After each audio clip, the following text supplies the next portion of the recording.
Hey, it's Kristin Donnelly, co-host of Everything Cookbooks. Today, we're re-releasing an episode in our series about recipe development and writing. Here I chat with one of my great mentors, Tina Ujlaki, who was the executive food editor at Food & Wine magazine for decades. In the interview, you'll hear her say, a recipe is a glorified set of instructions. It can be a lot more, and there should never be a recipe that doesn't work. Let's hear from Tina about how you can write the best recipes possible.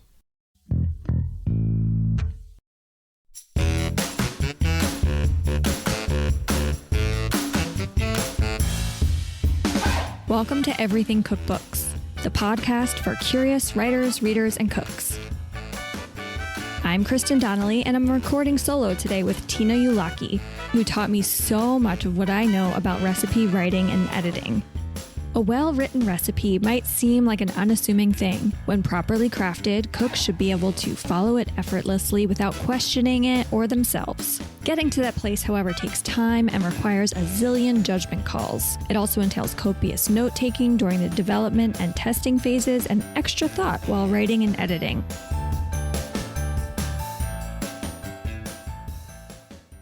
Today, I'm thrilled to have one of my mentors on this episode, Tina Ujlaki, who is the executive food editor at Food & Wine magazine for decades.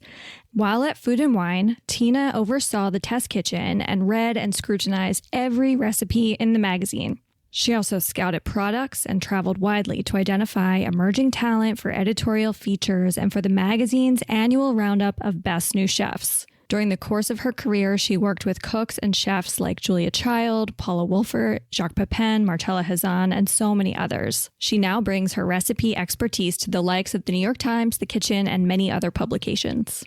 Hi, Tina. I'm so excited to have you here. For those who don't know, Tina Ujlaki is my mentor from Food & Wine. She taught me so much of what I know about recipe writing and recipe development and testing. Tina, I'd love for you to talk about how you became the recipe person you are, the recipe expert. Thank you for having me.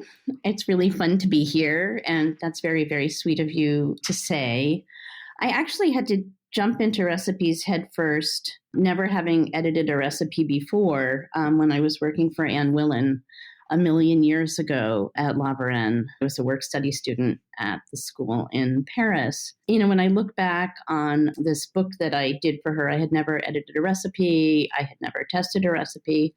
I kind of cringe.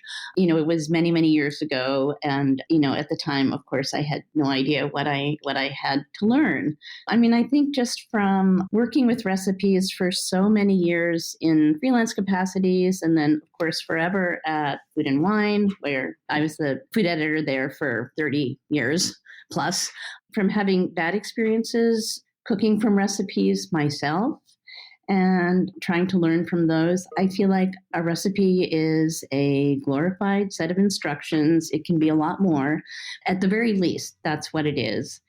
And there should never be a recipe that doesn't work. There's no reason for it. I wish they could all be eliminated, but there's so many that don't work, obviously. I really care about how things are said, what is said.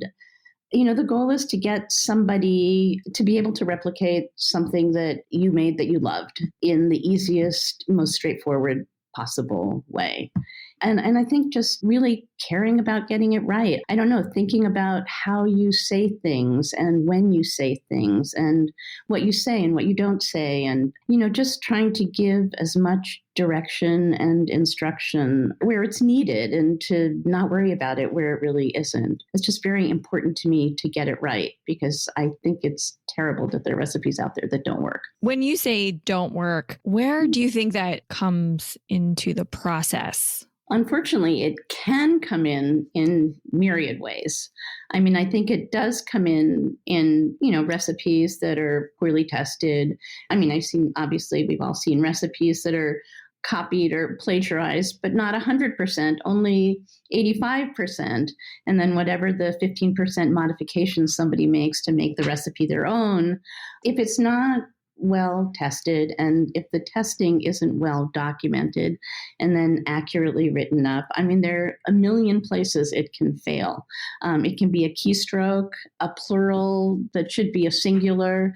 Unfortunately, there are a million places a recipe can go wrong, but, there are a million reasons it can also go right. But I mean, really anything can be wrong. The oven setting can be wrong. The timing can be wrong.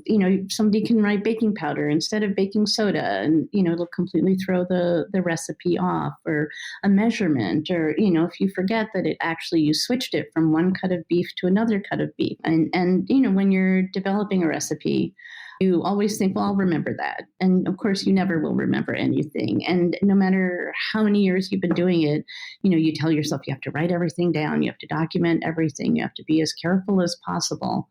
You can still make mistakes. So it's a very focused process. Like, I notice if I'm testing recipes, I'm not very good at multitasking, period.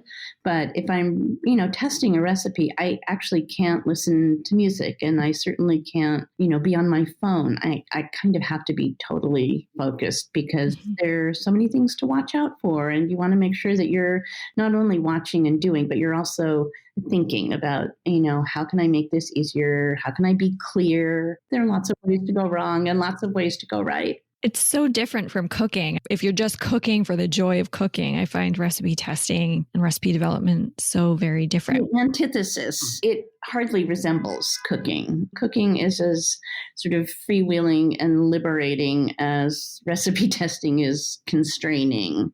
And I am, not one to like to follow rules or directions ever, but I'm very stringent with myself when I'm recipe testing or developing, because you have to be. That's why I love testing for other people more than developing, because all I have to do is totally focus on what I've been given and just try to make it better. That's my only job. It's easier to test somebody else's recipe, I think, at the end of the day, than it is even to develop your own. And if you do develop your own, you should have somebody else read it before you put it out in the world, just because, you can read it, I don't know how many times, but a fresh set of eyes always brings something good to the party. Yeah, it's funny because I remember when I was first starting at Food and Wine, and I would tell people, part of my job is editing recipes. And people were like, how do you edit a recipe? Like, I think everybody just thinks it's so straightforward, and they don't realize how many choices are going into writing of that recipe. And that's even, somebody can cook a recipe and explain it.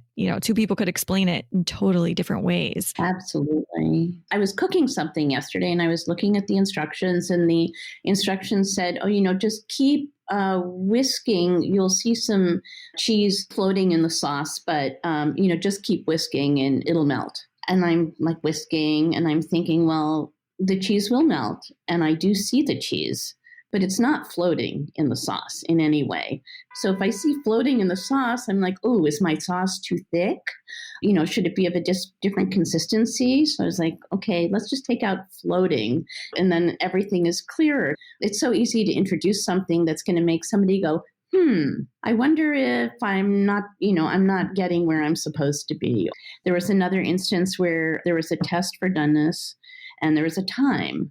Well, actually, the recipe reached whatever the visual test was in about 2 minutes, but the time given was 8 minutes. So it's like, well, do you try to shoot for the 8 minutes, or do you shoot for the visual test when there's that big a discrepancy? So, I said to the people I was working with, there's such a big discrepancy between when this happens and the time that's given. Maybe just give the time if that's what's important. And I'm always one for a double test, that you want a visual test and a time test. So, yes, it's always on a case-by-case basis. And I think it depends also on who your reader is. Absolutely. My husband is such a beginner cook, even still. And so I know there are things in recipes when I write them that he would not necessarily understand. But I'm like, well, he's not always the audience for the recipe I'm writing. But if he were, I would say it this way.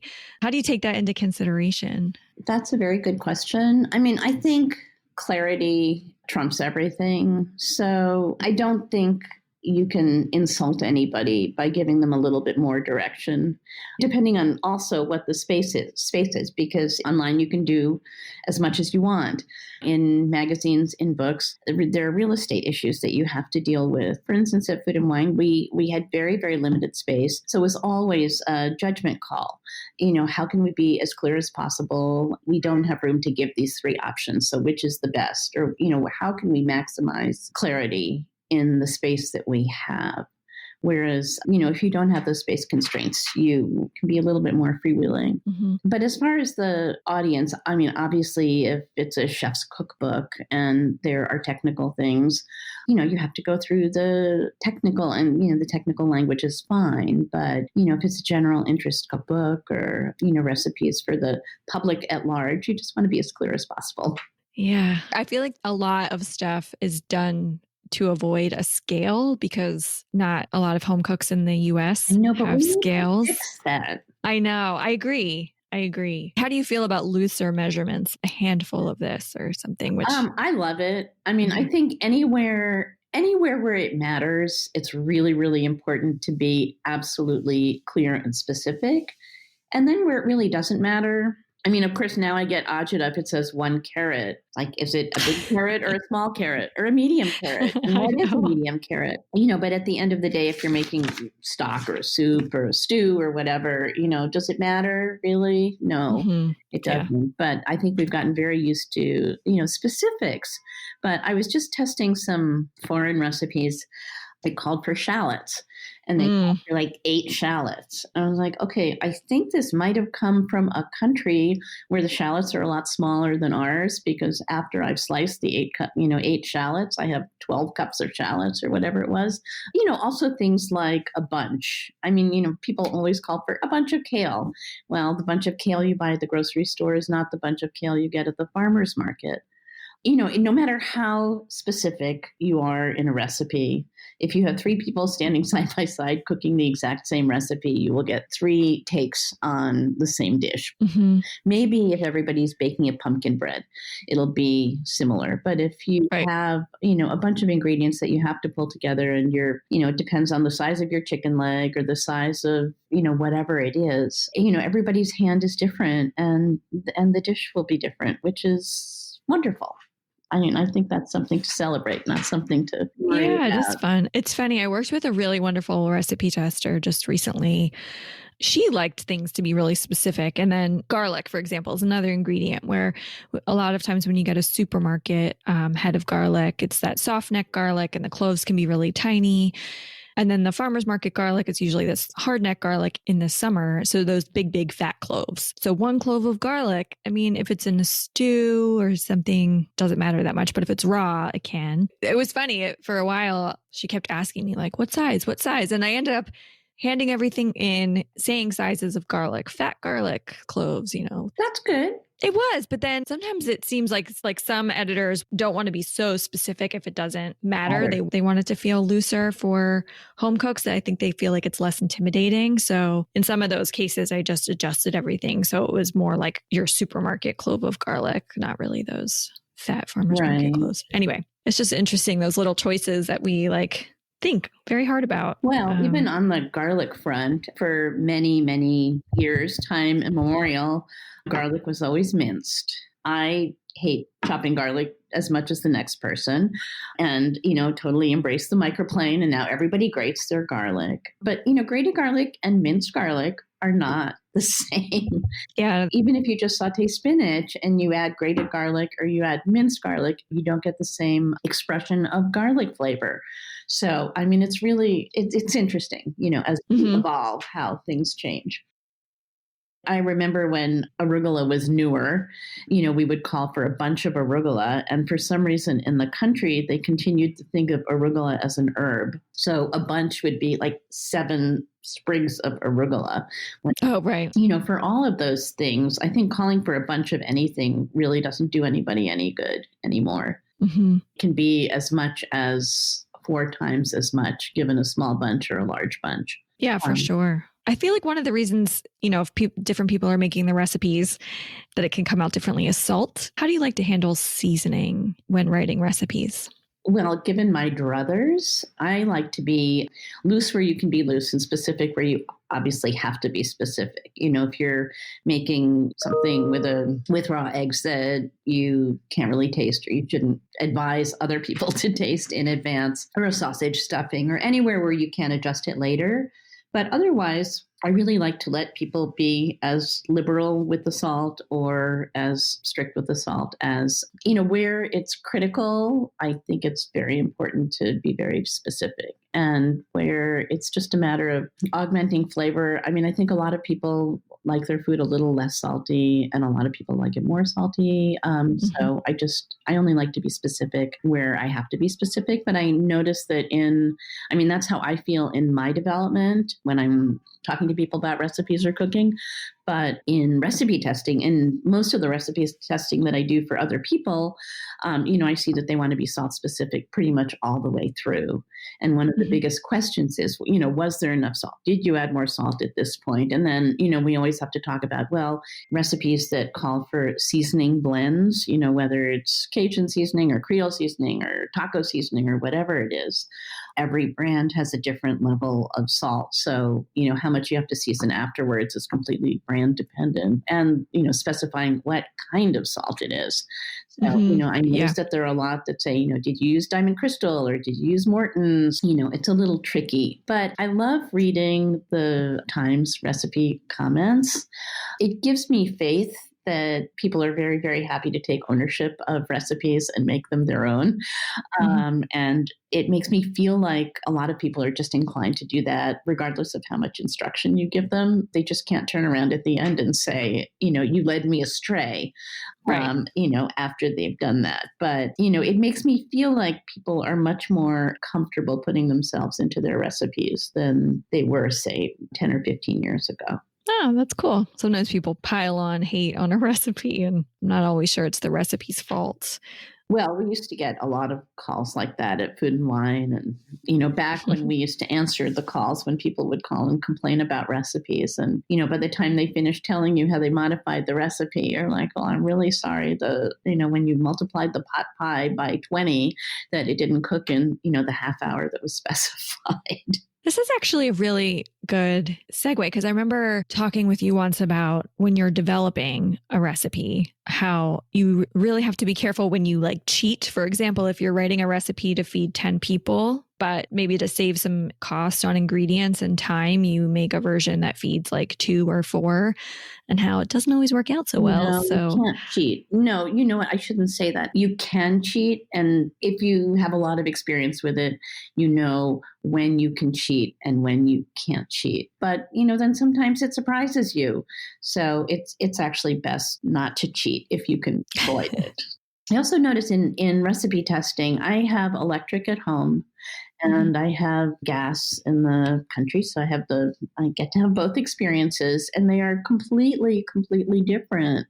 I have to modify everything on an electric stove to replicate a gas stove. If you put something over medium heat on a gas stove, you start cooking it immediately over medium heat. And if you put it over medium heat on an electric stove, it takes 3 minutes for it to come to medium heat. It doesn't heat up immediately. So, the timing can easily be thrown off that way. Wow. When we worked together at Food and Wine, even though it's print publication and we had space issues, we still always wrote the procedures for the recipes in full sentences. And they have changed that style to basically remove articles. Erratically, though. Right. That's what, the changes, well, of course, I have problems with that because I feel like the easier it is to read something, the easier it will be to follow it. And since we speak in full sentences, I, of course, think recipes should be written in full sentences. But I feel like if you're going to take the articles out or, whatever kind of speech modifications you're going to make to change it from regular speech to whatever recipe speak you have determined for your publication, it should be consistent. And it isn't consistent in any of them. And it kind of drives me crazy, I have to say. This is how we talk. Why would we write instructions in a shorthand that makes it a little less understandable? And maybe it's just that I'm really old school. That's very, very possible. So in the beginning, you spoke about how a recipe is essentially a set of instructions. And so clarity is very important. But there are great writers like Nigella Lawson who put their own spin and Totally. inject their voice. And I'm wondering, like, Totally. who do you think does that really well? That's a good question. I mean, I think she's probably my favorite. I mean, I like reading Nigel Slater, and I like, so many of the English writers. I just think they have a really lovely way about it. I read The Observer, and they have a very nice way of talking through recipes. It just it makes you feel like you're there with them. Mm-hmm. I think I remember you saying David Leibovitz once too. He's just so hilarious. Yeah. And he's, he has so much personality in his writing, period. Mm-hmm. Dory's really fun to read. She's really sweet. And I mean, she's somebody that I've known for ages and eons and knew her as a person. It's just very fun to read her because she's very her. She comes through. Totally. I think a lot of the, writers who are very successful are the ones who come through, so to speak. You feel like you establish a relationship with them. You just really want to hear what they have to say. For the headnotes, what do you like to see in a good headnote? I want the headnote to make me want to make the recipe. I mean, I definitely want a headnote. I remember when there were no headnotes, and that was fine for a long time. And now if there's a recipe without a headnote, I'm like, something major is missing here. Like, not every recipe can obviously have a wonderful story or, great anecdote or something to teach. But there's some people who just have a really, really wonderful way of writing headnotes. As somebody who has written more headnotes than I care to think about and would be very happy never to write another headnote in my life, honestly, I want it to make me want to make the recipe. If it can teach me something, I'd love to learn something. If it can make something about the recipe easier for me, if it tells me a story, I'm very happy. I want it to give me something other than, this chicken breast is amazing because it's made with peppers infused with rosemary, and that is a perfect compliment. Those headnotes I don't want to read. I want to read about why somebody made this recipe, why it's important to them, what it means to them, what it says to them, what part it takes in their life. You want to feel like there's some personal connection between the person whose recipe it is and the recipe itself. It's something we talk about on the podcast a bit. Is you want to write a book because you have something to say. And I guess the same with the recipe. You want to write a recipe because you have something to say about it. Like Andrea writes really, really wonderful headnotes. Yeah. Like, I love reading engaging headnotes, and I'm always in awe of people who write them because they're hard to write. Presumably if it is your book, the recipes are there for a reason. They should all be there for a reason.